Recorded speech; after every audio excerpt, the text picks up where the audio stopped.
Notre projet s'inscrit dans un cadre assez global de prévention des risques professionnels et l'action dont il est question ici est une action d'accompagnement spécifique d'un public nouveau professionnel d'aide à domicile, considérant que faire un travail où on est souvent seul, exposé à des risques importants, nécessitait de notre part un accompagnement privilégié de ce public-là.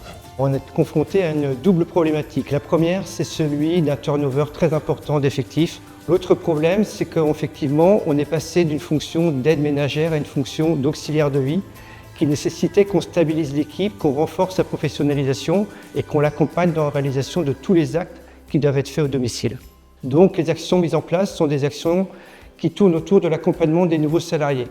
On a commencé par le fait d'avoir une semaine de binôme avec un agent expérimenté et qui est tuteur, qui était formé pour être tuteur des nouveaux agents. On équipe l'ensemble des nouveaux agents comme des agents déjà en poste de tous les équipements pour éviter les risques du type TMS, troubles musculo-squelettiques. Les nouveaux agents rencontrent très rapidement au cours de leur premier mois de travail le psychologue avec lequel on travaille sur tous les risques psychosociaux. Bref, on estime qu'une prise de fonction sur un métier comme celui-là, c'est 6 mois.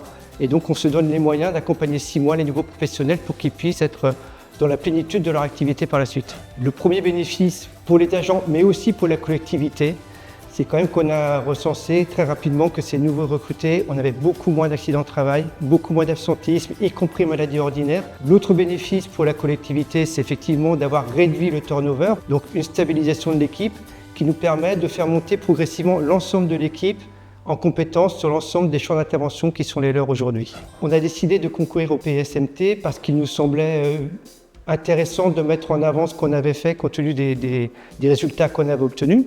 On pense que c'est bien de partager les expériences entre les uns les autres et ce serait la poursuite de ce qu'on a déjà commencé, que les élus sont prêts à vouloir continuer en termes de prévention des risques professionnels. Donc c'est à la fois l'achèvement d'une première étape et l'ouverture des étapes suivantes sur la prévention des risques professionnels.